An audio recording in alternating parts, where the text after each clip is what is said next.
Welcome to the Business Growth Spotlight, where we shine the light and talk with business leaders from all over the world who are here sharing their expertise and wisdom so we can all grow together.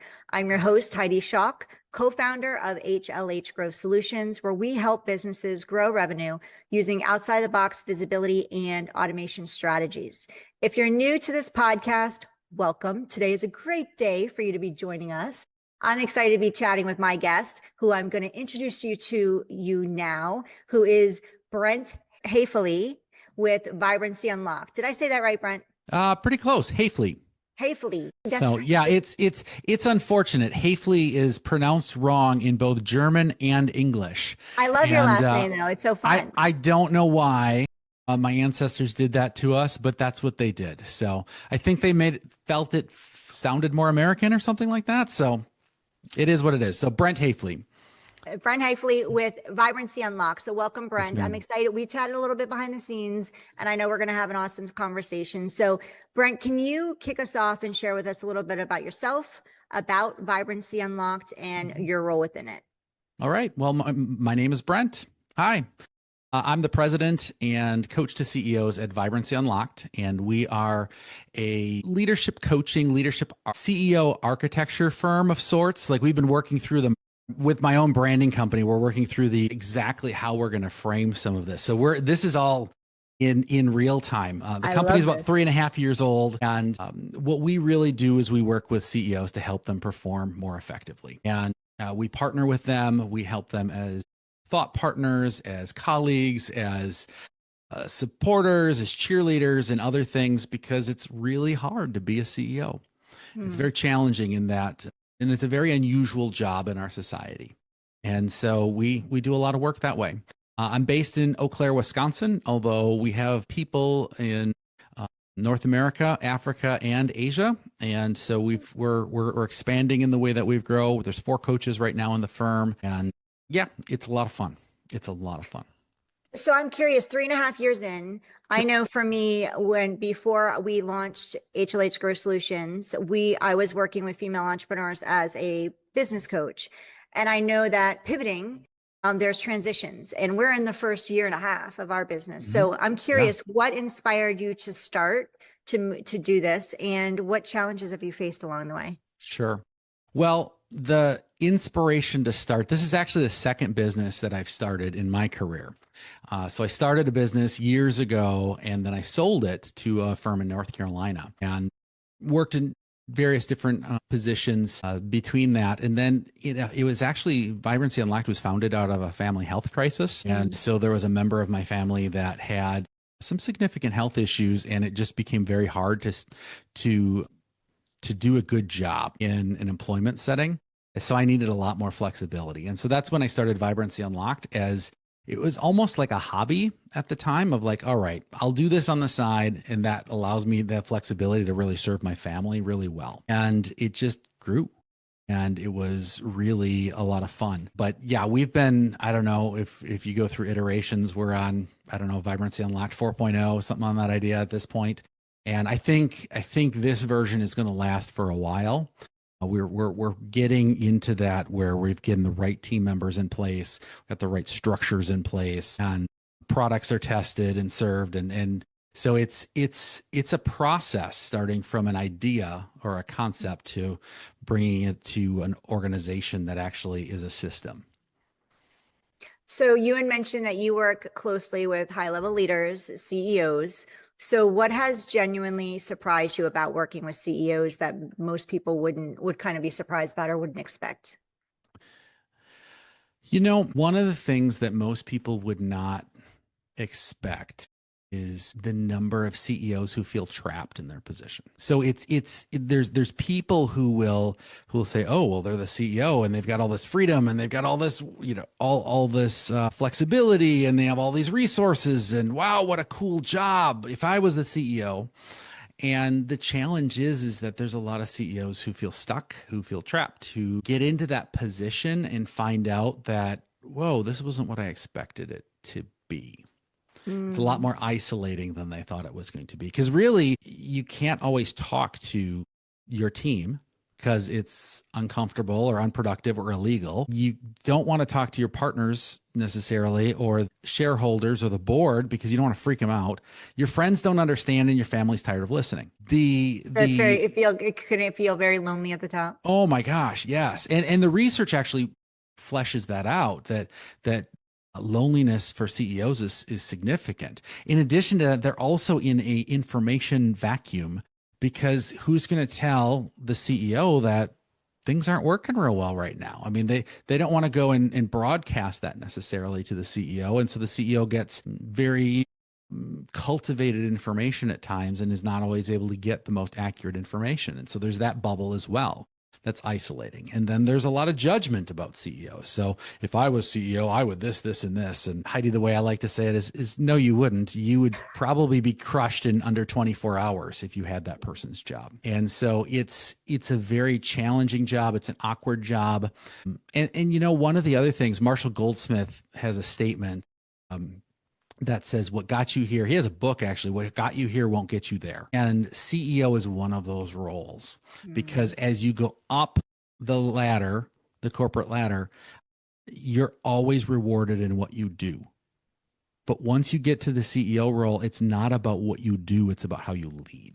And so it takes a very different mindset to be an effective CEO and to do it in a way that's sustainable. Yeah, that's a really good phrase that you just shared. What got you here isn't what's going to keep you here, right? Is that how you said it?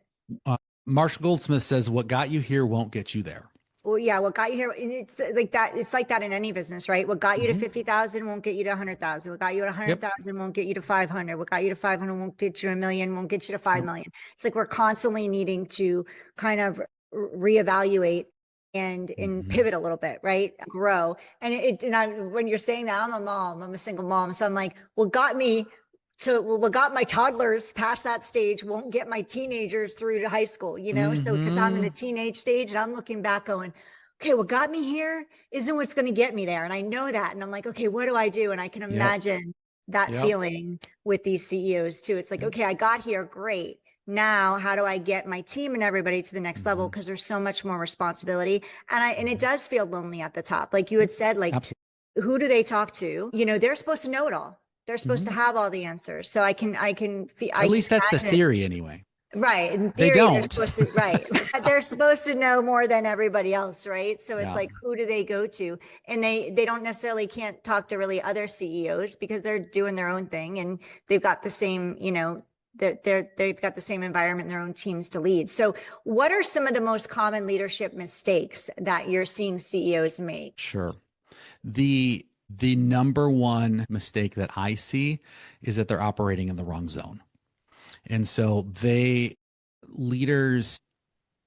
CEOs, especially when you get a CEO, there's people that they're coming up the ladder, and they come up through finance, or they come up through marketing, or they come up through sales or production, almost never HR. But one of those categories, they're coming up to become CEO. And at some point when they get to that CEO spot, they're now in charge of all of the disciplines. And it is a natural human tendency when you don't understand something to try to control it. And so then suddenly you got a CEO who came up through finance, brilliant at finance, and starts telling marketing or HR or production what to do. And they get out of their zone of expertise, and that creates a challenge, and it actually creates a spiral cycle. We actually call the 8 restraints of CEO performance, but that it's the starting point of these restraints that prevent the CEO from being as effective as he or she could be. That's a good point, because I can imagine there's different skills and personality strengths that people in finance have, that people in marketing who are more creative versus analytical, they're completely different types of mindsets, for lack of a better word. So when you're successful in the person in marketing is not going to be probably very successful in the finance space. They just think differently. They're more of a creative. So I can completely see how that can be a big challenge. So what advice do you give to CEOs when they're coming from a specific zone and they're overseeing all these different types of departments? Well, there's the antidote is what we call the 4 no's. And so know yourself, know your role, know your team, and know that simplicity is always the answer. And so know yourself. What are the areas of your strengths? Where are the areas that you're not as strong, where you have weaknesses, or even areas where you're good, but you're not brilliant, or you're good, but it doesn't feed you and give you life? Because if you're operating in that area, then what you're doing is you're preventing someone who is brilliant at that area from operating at their fullest. And so know yourself. The second is to know your role. And really CEOs have three core responsibilities. And this is not necessarily true of, in a small founder-led organization like my own. I'm working outside of these three core CEO roles because I'm not just working as CEO. I'm also working as chief operating officer. I'm also operating as chief sales officer at times. And so I'm moving into some of these other roles. But in the CEO role, there's three things that they're really responsible for. Number one is set the course and hold to that course. So it's vision and accountability. That's number one. Number two is form a team and lead them. And so you bring a team together to actually lead. And that's where a lot of folks struggle, frankly, because they have the vision, they know what they want to do to keep accountable, but they don't realize that the most effective way to do that is through a team instead of through themselves. And then the third role of a CEO is to represent the organization to the stakeholders. Because there's certain places that only the CEO can represent or be the face of that organization. Outside of that, the CEO really doesn't have any formal role or responsibility to do. They are there to lead. So when they start veering into finance, when they start veering into marketing or one of those others, they should be doing that in the vision and accountability role instead of acting as, almost taking the CMO or the CFO's position. They need to be partnering with those people. And that's that core element. And that's where the third thing is knowing your team. Because if you know your team, then you're going to be able to say, oh, this is where this person can shine. This is where they need to be. Let me help them grow in that way so that I can unleash them and let them go. So talking about growth, when Yes, a ma'am. CEO hits a growth ceiling, is it usually a strategy problem or more likely a leadership identity problem? I would argue it's always a leadership problem.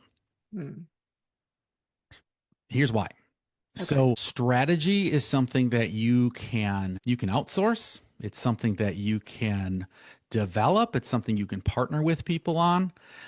But if you put a cap on that because of your leadership, you're never going to grow beyond that you're going to artificially hold that strategy down. And so if there's a finance problem in a company, if there's a marketing problem in a company, if there is a production problem in the company, at the end of the day, those are often the easy parts. And I don't want to take away from engineering or finance or any of those types of things. But if you have brilliant people, if you have a great culture in your organization, your people are going to find those problems and fix them. And they'll come up with novel approaches. They'll come up with ways to make that work. But in an absence of great leadership, it doesn't matter what your strategy is. In absence of a strong culture, the strategy can be amazing and it's not going to go anywhere. If the strategy is not solid, but you have amazing people, you'll eventually get to the strategy. You'll eventually get to where you need to be. So for me, everything rises and falls on leadership. And specifically the CEO's leadership, because he or she needs to create the culture where the team can thrive. So with what you're seeing right now with CEOs in companies, are you seeing a decline in CEO tenure across industries? Yes. And so what's changed in the role that's happening? There's a number of things that are changing that are significant. One is just the environment everything's moving faster than it was 20 years ago or was 40 years before that, 20 years before that.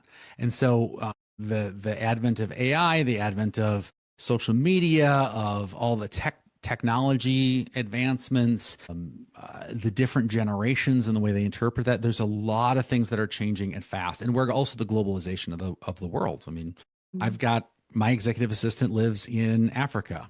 And hi, Joy, if you're listening. Hi, Joy. But my executive assistant lives in Africa. My accounting professional lives in Bangladesh. I've got a special projects person in Georgia, in the United States, not Georgia, the country. And so I've got a coach in Alabama. And so we are a much more diffused organization, which adds complexity and adds challenge. So that's one thing. Another thing is that we really celebrate busy in the professional corporate work world, especially as Americans. I know that. But even in other Western cultures, we celebrate busy and how hard you're working. And that creates real significant challenges. Depending on the study that you read, somewhere between 60 and 70% of CEOs are suffering from burnout. Wow. And that contributes significantly to that tenure reduction and the stress that comes with that. And then this is a last thing specific to publicly traded companies. We get so myopically focused on the quarterly returns that it creates an artificial stress that is not helpful in growing a long-term healthy company. And so that, I think, that game is it's not very fun to play. Yeah, no, not at all. I want to talk a little bit about weaknesses and strengths. We touched on a little bit at the beginning. Sure. So leveraging strengths over fixing weaknesses. Why is that such a powerful shift for leaders? Sure. Well, when we are leveraging our strengths, when we're working in our as Hendricks talks about, working in our zone of genius, we really are working in our area where we're brilliant. And I'll tell you what, I'm not brilliant at a lot of things. So I will never be brilliant at finance. I'll never be brilliant at accounting. I don't have an engineering mind. Can I do bookkeeping and accounting? Yes. Can I get trained in finance? Sure. But the best that I'll probably ever be at accounting or finance is maybe a solid C+. Ain't no one ever gonna pay me for C+ accounting or finance work. We'll find it somewhere else. We'll find it cheaper. We'll find it better. However, what I am really good at is working with leaders and thinking in that way. And so when we engage in our area of expertise, we have the ability to not just work in an area of brilliance, but we also have the ability to work in an area of joy. And when we are enjoying what we do, loving our work, having a blast in how we do our work, we're going to have far more success and we're going to get more work done. I really like what Dan Sullivan and Dr. Benjamin Hardy talk about in their book, Who Not How. They talk about procrastination being a form of wisdom. And the reason that they say that procrastination is a form of wisdom is it's your subconscious saying, this might not be something I should be doing. And so whereas the things that you love to do and that you're brilliant at, that you're a genius at, you just naturally go do those anyway. And so that's where leveraging our strengths, if you're working on your weaknesses, it's like walking upstream, going against the water upstream versus floating or kayaking down the stream. And so when you're paddling upstream or walking upstream, can you do it? Yes. Is it easy? Is it effective? Is it helpful? Probably not. And so that's that core element. Yeah, I love that talking. I'm glad we talked about that because it's really important. That book, such a great book and a great reminder for me that it might be time to revisit that one. Yeah, it's a great concept. So Heidi, I got a question for you actually. Okay, let's go. You have a partner, right? Yes. In your practice. And so where do you lean on your strengths versus your partner's strengths? Because if the two of you are exactly the same, then one of you is unnecessary. That is a great question and something I wanted to talk about. So I'm glad we're going here. We are complete opposites, which is great. We actually met each other freshman year of high school. So we've been friends for over 30, 40 years now. And 30 years, we'll go 30. You don't look like you could be. That math doesn't compute. You must be a marketer. So sweet talking, okay, everywhere. Yeah. So she handles all the behind the scenes and all of the tech. I am not tech savvy, nor do I want to be. Like, to your point, could I learn it? Absolutely. I'm learnable. I'm teachable. And do I want to? No. Will I be good at it? No. Will I enjoy it? Absolutely not. And I'm more of the front facing client facing, that Hmm. type. I handle that piece of it. Interviews, things like that. I handle that. So she handles all Hmm. the back end in that team, and I handle the front facing team, and that, which we love, and it's perfect. And I'm the That's awesome. creative, and Hmm. she's more of the keep me in line. Okay, Yeah. that's awesome that you're creative, and we get to implement this before you come up with something else. Like she Hmm. keeps me in line, which Yep. is really important. Yeah. Sounds like that EOS role of integrator. Yes, So absolutely. Yeah. entrepreneur operating system. So yeah. Yeah. So I'm curious, for when you coach your CEOs, Hmm. what's one behavior or habit that you're consistently coaching them to change that creates the fastest ripple effect across their entire organization? Okay, I'm going to answer that question, but I want to give one caveat first, Okay. because there's a lot of folks that have the understanding, they don't have a complete understanding of what coaches are. And so the difference between a consultant and a coach is that consultant comes in as the expert. He or she comes in to diagnose, to prescribe, or to assess, diagnose, prescribe, treat, and really has an active role in directing where things go. As a coach, I make the assumption that my client is the expert. And by the way, that works really well with CEOs, because I've yet to meet a CEO who likes being told what to do. And so when we're working with, when we're coaching our clients, a core part of what we're doing is asking lots of questions, sharing some basic insights, training models or things like that, and then bringing it back to questions and being able to say, that's interesting. How do you approach that? Or what's your strategy? Because a lot of times our work is try to help them think. And so that habit that I'm really trying to bring out is greater self-awareness. Mm. And the thing again, CEOs up to the point when they became CEO were rewarded for doing. Now all of a sudden they need to be thinking. They need to be leading. And part of that process is to pull back and be self-aware, to think, to engage, to process. And that's a hard thing for type A action people who are going to go get her done. And so working with our clients to help them slow down, help them think, help them process, so they can make really, really good decisions, and they can be far more intentional in how they engage. And so I love it when our clients, we do a 6-month check-in with our clients every 6 months. How are things going? How have you grown in the last 6 months? And I love it when they say things like, I am making fewer decisions, or I am slower in my decision-making process, or I'm listening better. Like those are huge. Those are huge things. And they're the opposite of what the classic American, business leadership style of go, go, go, go, go is. But when they slow down, they actually end up making better decisions. So Yeah. self-awareness is so critical. Yeah. And for type A people, doing it bigger, faster, get it done mentality, that's really challenging for these It people really to is. slow down and go, okay, wait a minute, I also have a team that need to trust. Trust is Mhm. another word that I'm sure is, because they'd Huge. rather just do it themselves. They're so used to getting it done and doing it themselves and Mhm. trusting themselves that if it's going to get done, I'll make it happen. Now they've got this team of really capable and incredible people that they get to trust that, okay, if I delegate, when I delegate and I listen to my Mhm. people, we're going to grow faster Yep. in a more, stable environment. And And I don't have to go that's home doing it all and taking it all home with me. They start to like, are they seeing that they're creating that balance as much as they can as far as like their home life too when you work with them?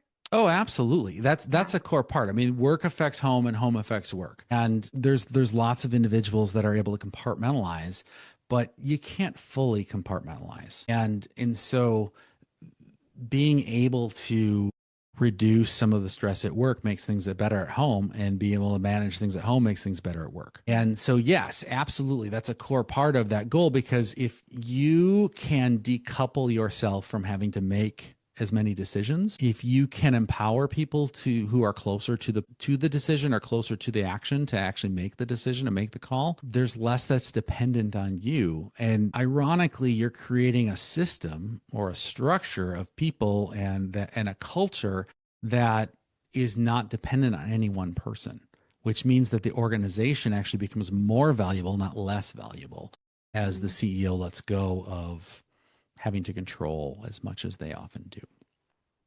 So, Brent, I have a question. You shared that your team, some of them are overseas, some of them are in the United States, but they are remote, they are dispersed. Yes. So, and a lot of companies I know, especially since COVID, have gone, there's a lot of in person, a lot of companies have moved back to that in person format with some remote.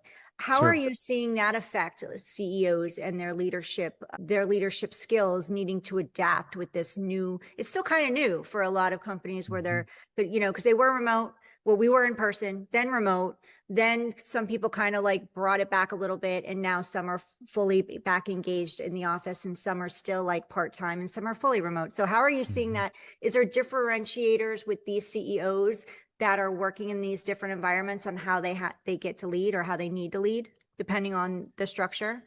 Sure. And it depends on the industry. I mean, that question is very industry dependent. Driven. If you work in the airlines, you gotta show up. Like the plane is not going to fix itself remotely.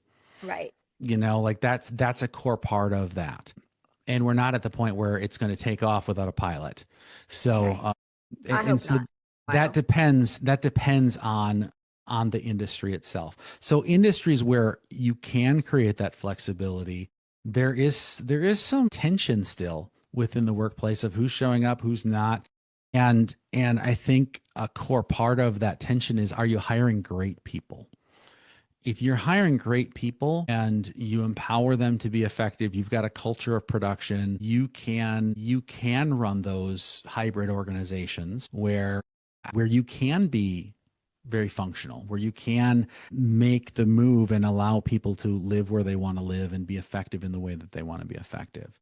Where it becomes a problem is either industry specific, where you have to be on site, or it becomes a problem because you're not hiring the right people or you don't have the right culture to engage in that. And so it takes a lot of intentionality to run an organization that is hybrid and diffused.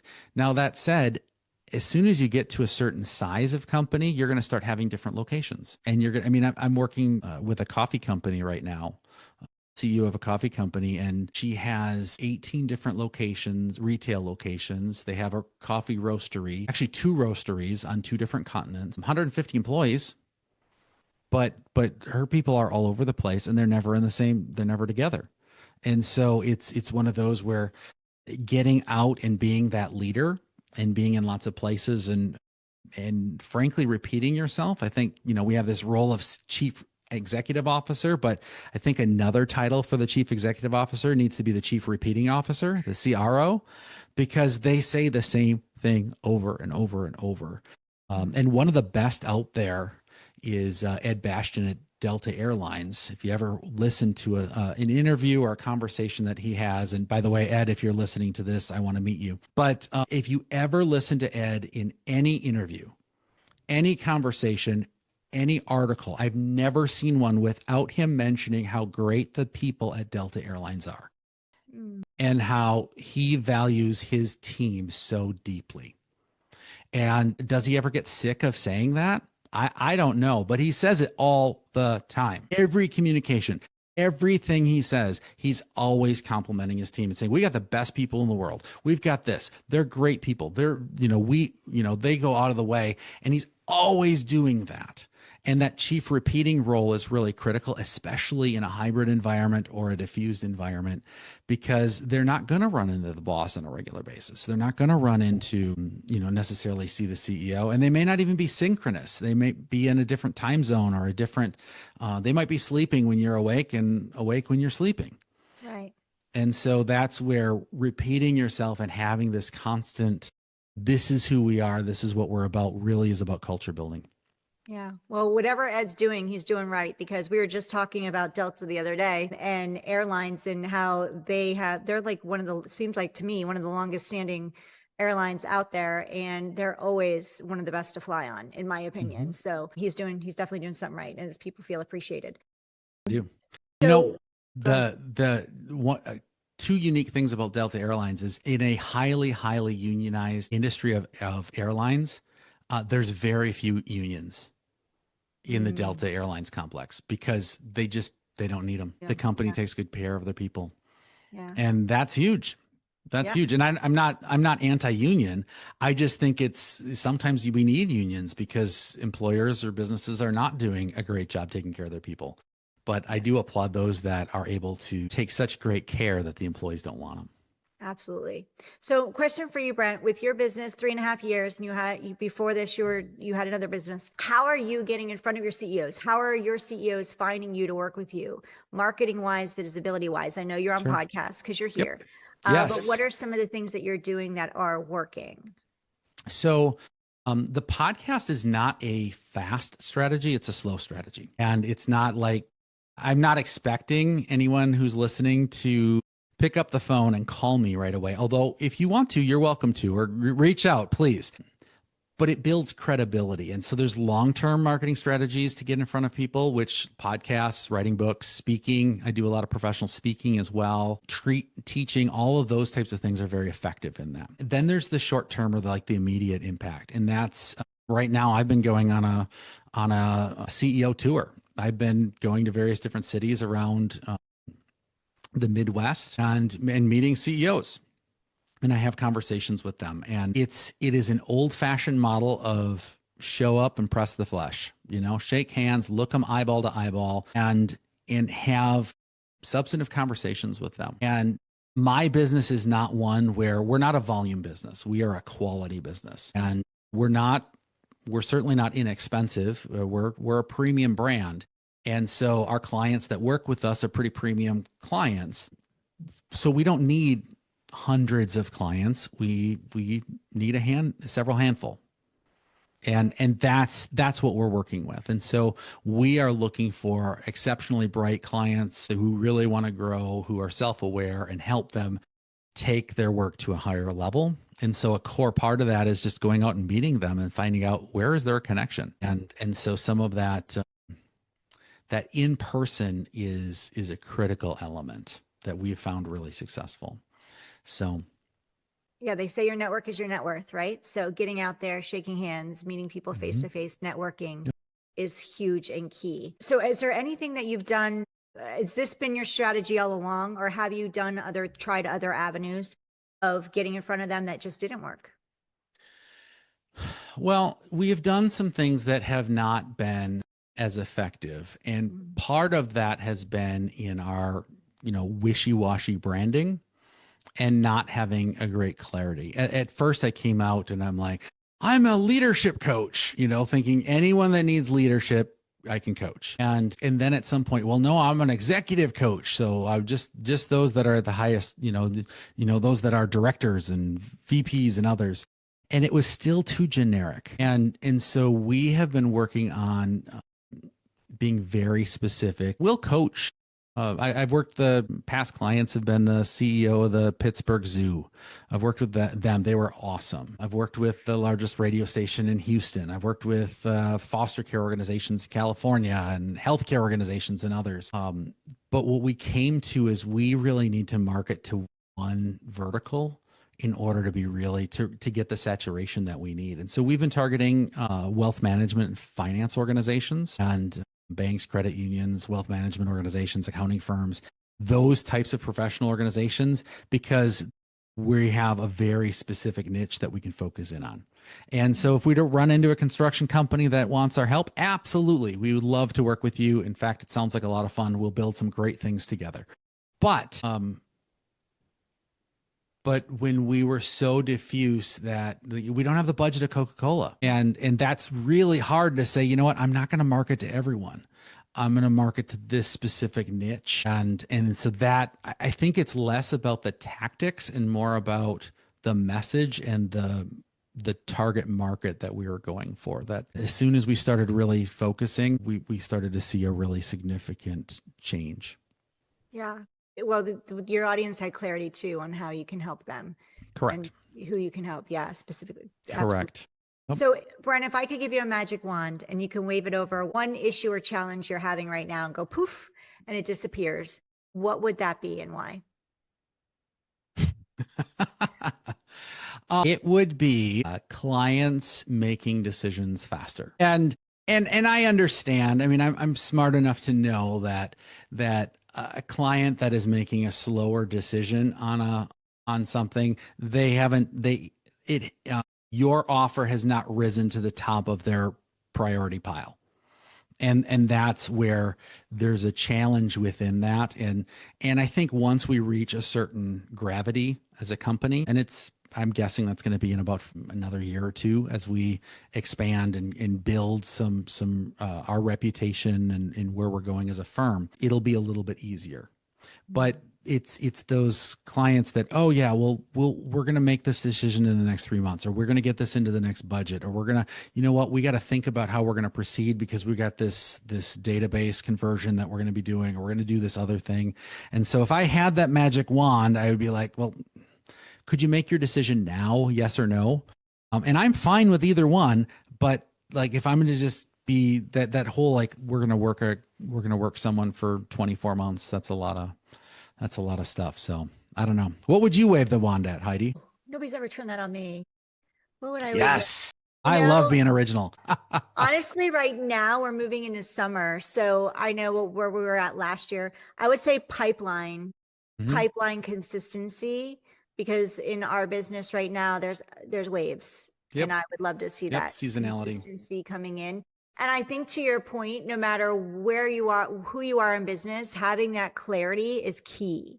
Knowing exactly who you serve and how you serve them. And I know clients that we work with, we do content management, we do podcast production, we do visibility, we do automation. What I see with many of them is the clarity is something they need support on. And because everybody knows we can help everybody. Like we have a pool of people that we can help, right? Yeah. But we go back to that adage of broad is broke, richer is nicher, right? So really niching down is a really scary thing. And it's going to also open the doors to more revenue and more clients you can serve, because they trust that you're specifically the person that can help them, versus trying to, be in that red ocean, trying to fight for everybody. No, carve out that, create your blue ocean, carve out that corner of a market and go all in. Yeah, I love that. I love the photo behind you. Yeah, I love it. It's gorgeous. If you're watching us on YouTube, you see it. If you're not, get on YouTube and come see his look at the background. The foreground's not much to look at, but the background is great. Everything's great. I have a face for radio, so it's great. Not true. Okay, so Brent, can you share with people, I have one more question for you, and I know we need to wrap up because I want to make sure I get you out, as I promised, top of the hour. How can people connect with you and reach out to you? Sure. 2 ways. Number one is go to vibrancyunlocked.com. And vibrancy and unlocked are both spelled the way they are in the dictionary. So no funky spellings. So vibrancyunlocked.com, you'll get lots of information about that. And then you can also reach out to me on LinkedIn. And so I approve many requests. I don't approve all requests, but just mention that you heard me on this podcast and I'll probably say yes. Yeah. Send them a little memo when you connect. Yep, absolutely. I always love those, though, that they're like, oh, we're going to give you, would you like 45 great prospects in the next 30 days? And I'm like, no, because and you don't have to do anything. And exactly. And I'm just like, no, that's not realistic at all. You know nothing about my business or how this all works. So don't send in that memo. Tell me here. Yeah. Exactly right. Yeah. So connect with Brent. He's pretty awesome. If you're watching us on YouTube, thank you. We're grateful you're here with us and you can see Brent's beautiful background. If you're listening to us on your favorite podcast platform, thank you. We appreciate you. If you're so inclined and would like to leave us a review, we'd greatly appreciate it. Preferably 5 stars. And the reason we ask that is because it supports the podcast platform on pushing Brent in this episode out to more people. So whether you're listening to us as a podcast or you're on YouTube watching us, if you know of anybody that would benefit from hearing Brent today and learning more about his company, please let them know. Please share this episode with them because it's really important. The goal of this podcast and the reason this podcast was born was the stat that I do not like is that typically around 90%, maybe a little less, but around that fail within the first 5 years. Our goal is to flip that number on its head. So, and Brent's here and our guests are here supporting us in that mission. So the more we can support them, the better we can, the better off for everyone. And so if you know of anybody that would benefit from learning more about Brent, please share this episode, let them know he exists, let them know he's out there and send them his way. I have a question for you, Brent. If for CEOs who are listening, and they feel stretched, say they're feeling Yep. stretched or they're misaligned. We talked about clarity. What's the first shift they should make this week to regain clarity and a momentum? I think that's a really good one. And I have a coach in mind, actually. Do you? Yes, I actually do. You know, I guess the thing that I would say is to block 2 hours of your time and put your technology away, grab a notepad or just go for a walk and divorce yourself from everything that's going on and just see where your mind goes with this notepad or with your thoughts or however that is. There's so many distractions, there's so many things going, there's so many moving parts that, again, I said earlier, self-awareness is one of the greatest weaknesses or challenges that a lot of CEOs struggle with. And so and it's not that they weren't self-aware before, but when they become CEO, they become they're in a very foreign role. And so they got to figure out, how does this role work for me? Mm-hmm. And so being able to pull back, schedule a couple hours with yourself and in process. And sometimes that processing is best done alone. Sometimes that processing is best done with a mentor or a coach or a friend, because there's verbal processors and then there's individual processors or internal processors. But taking that time to think and to process it, I guarantee you will get a big return out of that. Yeah, great advice. And as Brent said earlier, slow down. And I love, and reach out to him by Vibrancy Unlocked. Go to vibrancyunlocked.com, correct? Make it super simple. And he said earlier, simplicity is a key to being a CEO and supporting your teams and growing your business. So reach out to him. And I love the name of your company, Brent, because when I hear it, I think like, oh my gosh, the clarity and just the vividness that you bring to your CEOs, because it can feel very dark and daunting and like you're very alone. And Brent's going to help you open up everything up so it's light, it's bright, and it's exciting again, and to help you move forward with clarity, ease, and simplicity. So, and momentum. I love that. So make sure you reach out and connect with Brent. Go to LinkedIn, go to vibrancyunlocked.com. We also have Brent's bio and all of his links inside the show notes. So make sure you go there to connect. If you need anything, if you're driving, don't worry, we got you. Just go to the show notes and you can connect with him there. Brent, thank you so much. This has been so fun. Thank you. Is there anything before I let you go that you'd like to share, say that I didn't get to ask you or we didn't touch on today or talk about? I think this has been great. Thank you very much for your great questions and the opportunity and the ability to just have a dialogue. Yeah, it's been super fun. So thank you, Brent, for being here today. Thank you all for being here and listening to us. Again, I'm going to plug them. Go get yourself a coach, specifically Brent, and go to vibrancyunlocked.com. And I look forward to seeing you all on the next episode of the Business Growth Spotlights.